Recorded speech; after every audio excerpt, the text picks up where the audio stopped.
Amigos, ¿cómo les va? Estoy de vuelta con una segunda edición, un segundo episodio de la sección Discos de... Esta vez, Appetite for Destruction de Guns N' Roses.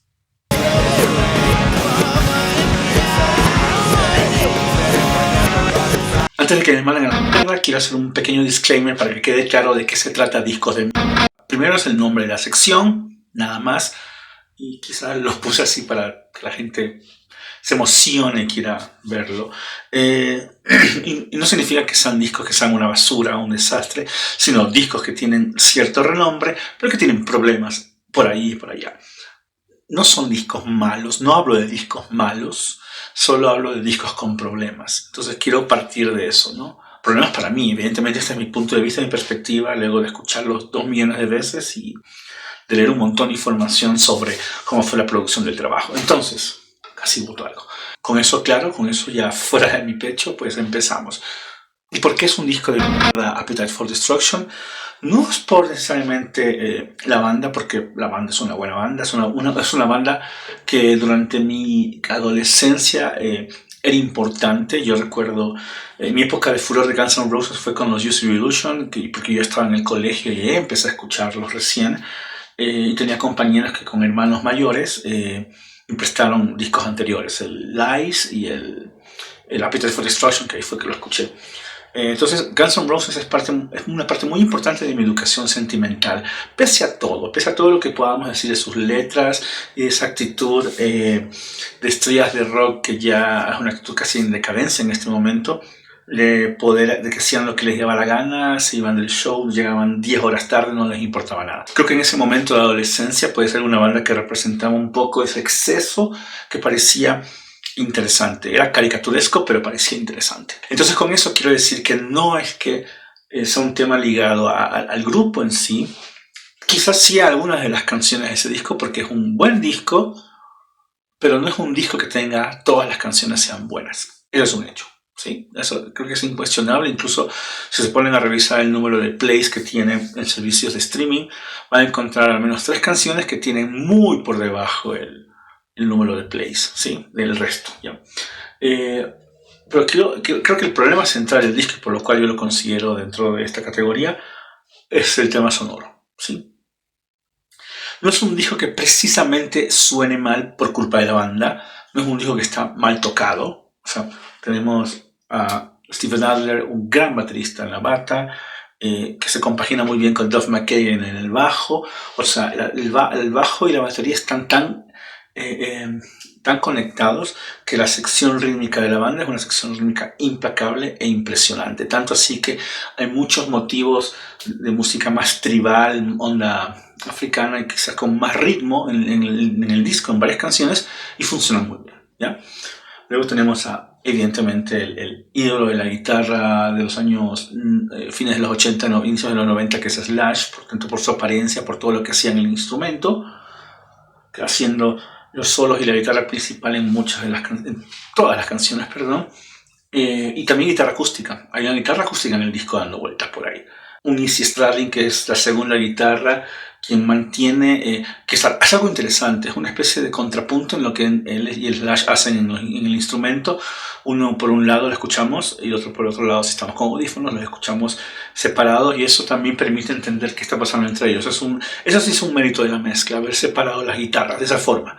Y evidentemente luego tenemos a W. Axl Rose, cantante y tecladista en este momento de la banda, que también hace el sintetizador en Paradise City, que no es nada, pero bueno.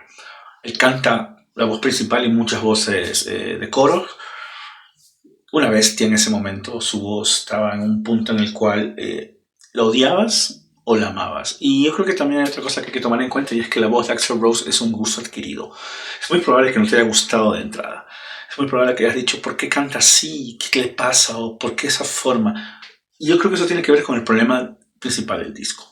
Conforme la escuchas más y más y más, pues te vas familiarizando con la voz y puedes entender todas esas cosas que él está haciendo ahí, que funcionan para el disco, funcionan y mucho. El problema real es lo que sucede después de la grabación, yo diría, ¿no? Y que tiene que ver con cómo Steve Thompson, que era el mixer, el mezclador, mezcló las cosas y las decisiones que tomaron sonoras para este disco, que tiene un principal problema, y es el hecho de que En algún momento de la mezcla decidieron en el mix todas las frecuencias medias, subirlas un poco y subir también las frecuencias agudas. Las frecuencias graves quedaron en un nivel muy abajo. Entonces el disco, si ustedes escuchan con mucha atención y varias veces, identificamos las cosas, están ahí, pero se escucha todo como si fuese una especie de aguacero. Todo cae y hay un sonido que no permite identificar todo lo demás. Es como no es un ruido, es como todo suena como una especie de botella, ¿ok? Es un disco que también tiene un problema de volumen. Es un disco que cuando se lo lanzó tiene un volumen más bajo que el resto de discos de esa época. Eso también repercute en el sonido. Quizás teníamos que subir el volumen para escucharlo más. Eso sí pasaba, ¿ya? Gente de mi edad no va a poder negar que eso sucedía cuando escuchábamos el disco, ¿sí? El tema del sonido es que al elevar las frecuencias medias y elevar las agudas, se pierde lo grave y todo el sonido grave del disco, que está como que muy abajo, tiende a pelear frecuencias con otros instrumentos. Entonces el bajo y la batería, que tienen una fuerza grave y una gravedad y un sustento así como un poderoso que debería tenerlo, no lo tiene porque está peleando con las guitarras. Y eso hace que también las voces de Axl estén un poquito más arriba a nivel de frecuencias, no tanto de mezcla. Y yo puedo entender que hay mucha gente que no le guste y que haya canciones en que los gritos de Axl se escuchen como irriten, creo que es la palabra, ¿ok? Es un tema de cómo está mezclado finalmente el disco, quizás masterizado inicialmente, ¿sí? Es un tema de ecualización, entonces, ¿sí? El disco está mal ecualizado, lo que hace que se pierdan cosas importantes en esta grabación, ¿ya? Hablo del disco original, la versión original, la del 87. Y por eso creo que también al disco le tomó mucho tiempo volverse importante. Casi un año, un poquito más de un año. Porque se volvió importante, pero no de entrada. Y creo que ese no de entrada tiene que ver con esas decisiones alrededor de la ecualización, ¿sí? No era un disco que le atraía a la gente inicialmente. Todo empezó a funcionar cuando apareció el video de Welcome to the Jungle en MTV. Guns N' Roses entró por los ojos inicialmente. ¿Okay? Y eso tiene que ver con el sonido. No es que sea un mal disco, insisto, pero es un disco que tiene ese problema de ecualización que hace que todo se escuche como una bola. Y no le ayuda, ¿sí? Al verlos en pantalla, al ver los videos de Welcome to the Jungle, Guns N' Roses se volvió una banda importante porque era ver un tipo de, una esencia de rock and roll que no existía mucho en ese momento, pese a que estaba el glam rock, había un montón de heavy metal dando vueltas, pero ellos hicieron una cosa que exudaba rock and roll todo el tiempo. Y la voz de Axl, el atuendo de Axl, cómo se veía, el Slash tocando la guitarra, el sombrero de copa, o sea, era ver algo que nadie esperaba ver. Yo creo que hay que entender que Guns N' Roses, el impacto inicial fue por la vista, ¿sí? Luego fueron las canciones. Y si digo luego fueron las canciones, es que el disco cuando empezó a escucharse, cuando empezaron a escucharse los singles, que eran a veces se reeditaban singles para las radios, etc., como Switch On Mine, que se lo cortó un poco, eso hizo que la gente se fijara y escuchara las canciones.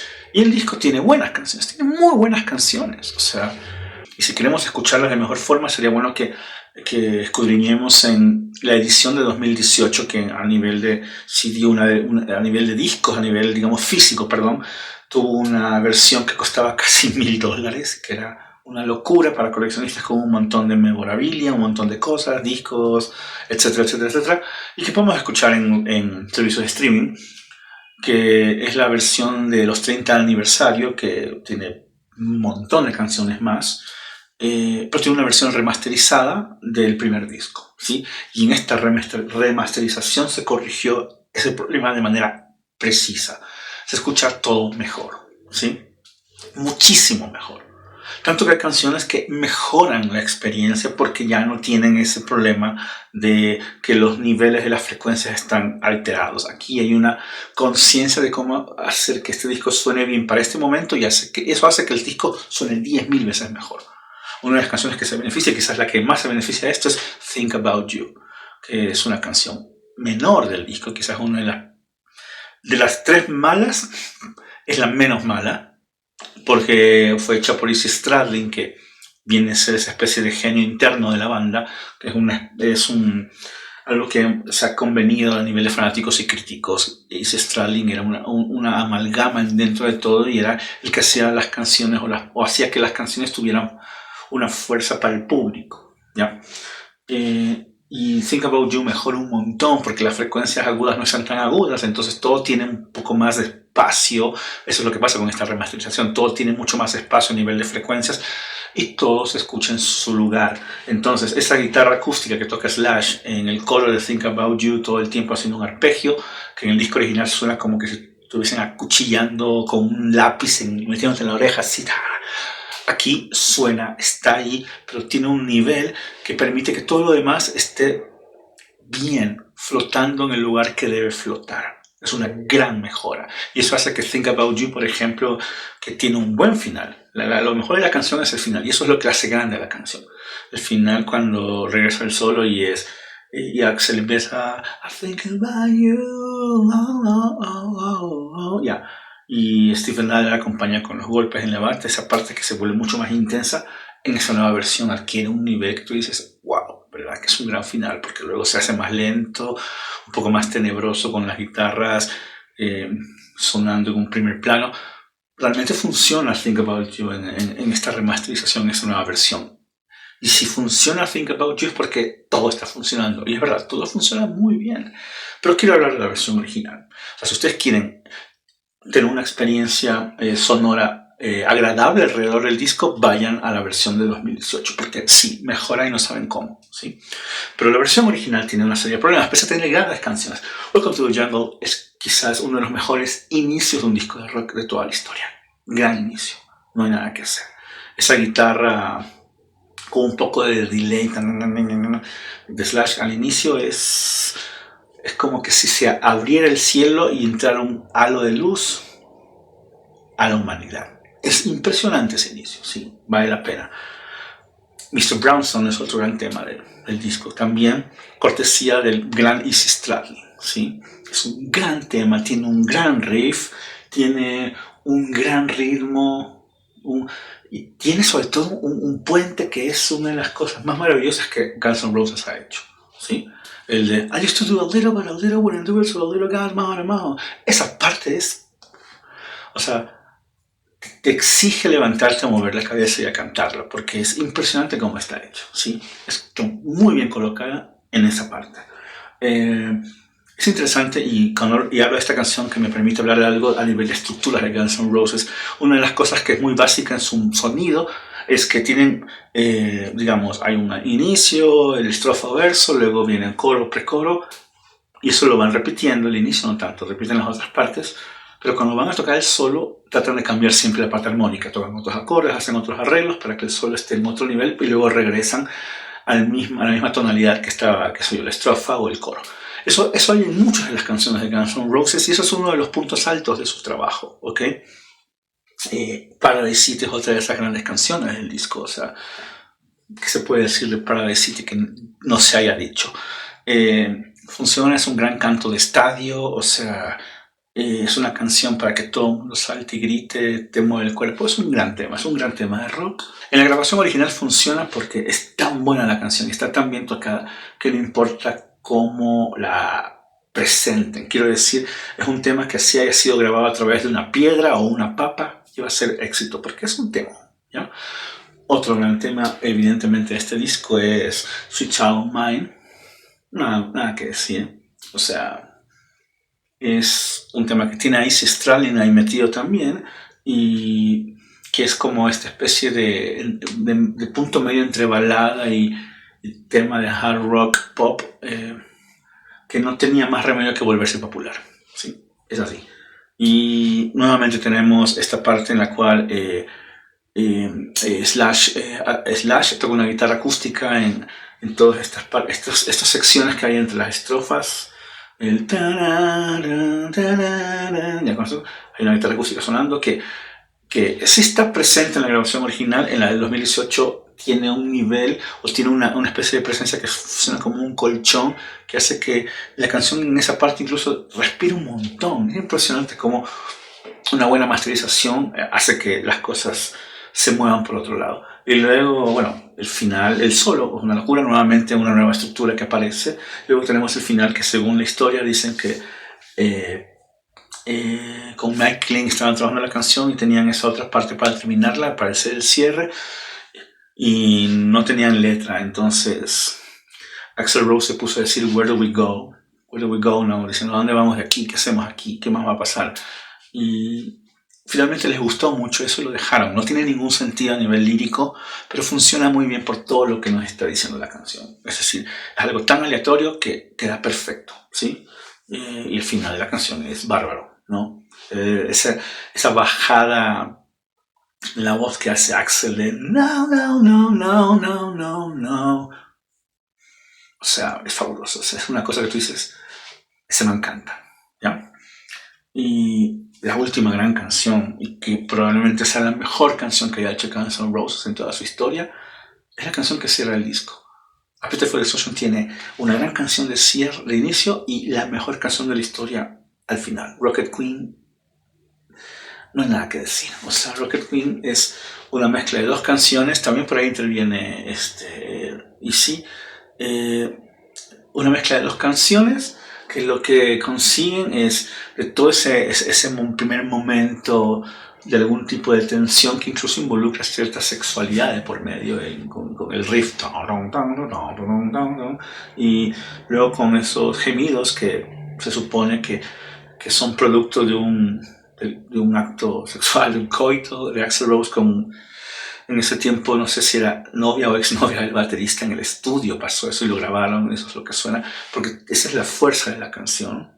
Es una canción muy sexual en su momento, pero luego se convierte después del solo, cuando ya vamos en el outro, que es toda una sección nueva, es una canción de pura desolación y hay una sensación tanto en la música como en lo que Axl está cantando y cómo lo está cantando, cómo lo está interpretando, que es la absoluta desolación y un pedido casi de ayuda. Entonces eso hace que la canción se vuelva otra cosa espeluznantemente genial, ¿sí?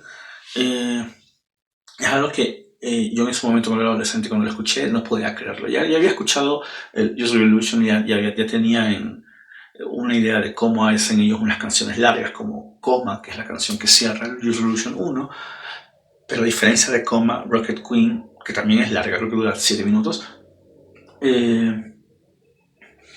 no repite el mismo sentido musical, la misma estructura, la rompe. Y al romperla, lo que hace es trasladar la canción a otro espacio. Y ese otro espacio es lo que hace que el tema se vuelva una de las mejores cosas que se hayan hecho en la historia del mundo, para mí, ¿ok? Rocket Queen es una de las mejores canciones de rock que existen. Y la hizo Guns N' Roses. Punto. Entonces, si yo estoy diciendo que es un disco de mierda y digo, pero hay canciones buenas, es que tiene que ver con que no es un disco perfecto, digámoslo así, ¿ya? Y es un disco de mierda porque tiene ese problema de ecualización que es un horror si tú lo escuchas una y otra vez. Pero no es un disco perfecto, hay canciones que están muy bien. It's So Easy es un tema que está muy bien, que funciona por esa energía punk que le da Duff McKagan, que viene del punk, ¿no?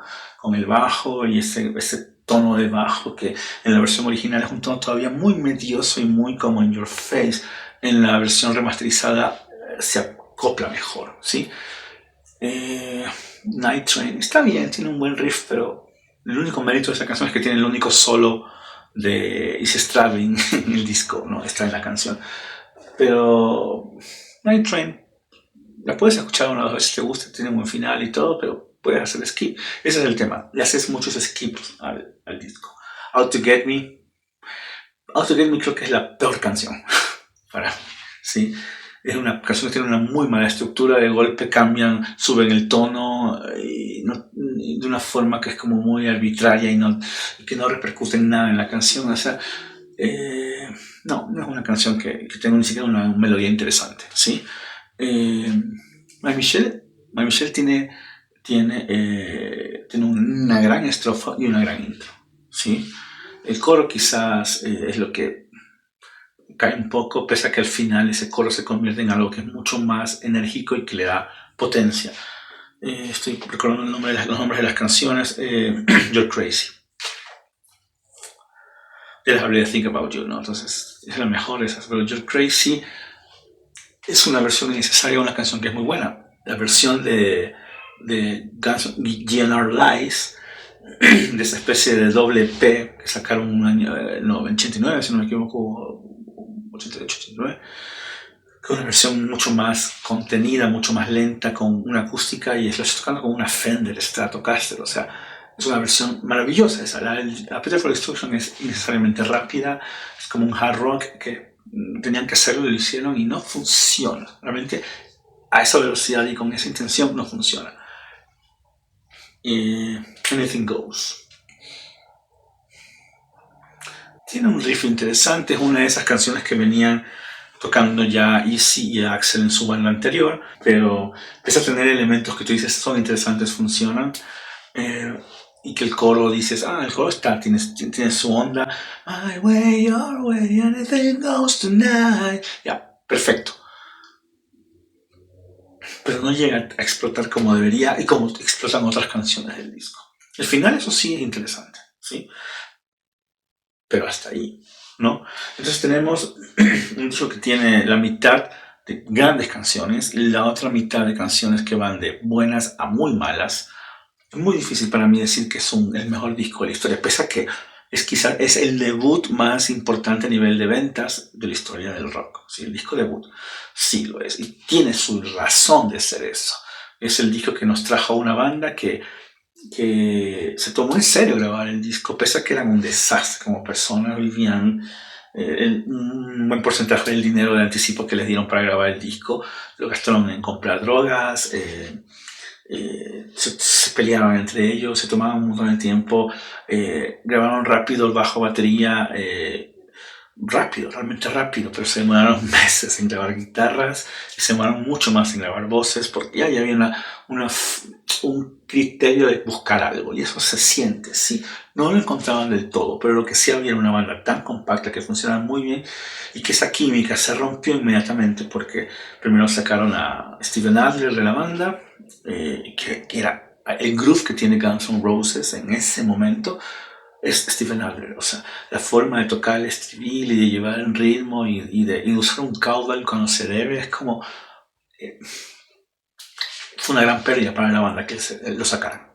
Pese a que yo amo cómo toca la batería Matt Sorum, que fue un reemplazo y tocó en los otros discos, Steven Adler es una gran falta en la banda. Y ni hablar de Izzy Stradlin, que también primero sintió la falta de Adler en el grupo, y eso también lo empezó a distanciar porque mientras los demás seguían drogándose, él decidió limpiarse y distanciarse de sus colegas. Y eso terminó en sacarlo de la banda y luego de grabar los Use Your Illusion. El disco, la banda de Appetite for Destruction es una banda que no se repitió más. Luego sacaron evidentemente el Generalize, que tiene lo suyo también, pero un disco completo con una banda tan contundente y fuerte como era Guns N' Roses en ese momento no vuelve a existir, y eso es un hecho. Pese a todos los problemas que tiene, pese a la inconsistencia de los temas, pese a cómo se ecualizó el disco, que hacía que las guitarras sonaran un poco pantanosas y que no tuviera la definición que tiene la versión de 2018, insisto, es un buen disco. Es un disco de mierda, pero es un buen disco. No es el mejor disco de la historia, no es el disco que revolucionó la forma de hacer música rock, es el disco que revitalizó cierto estilo de rock por unos años hasta que llegara Nirvana, por ejemplo, y el grunge se lo comía todo eso.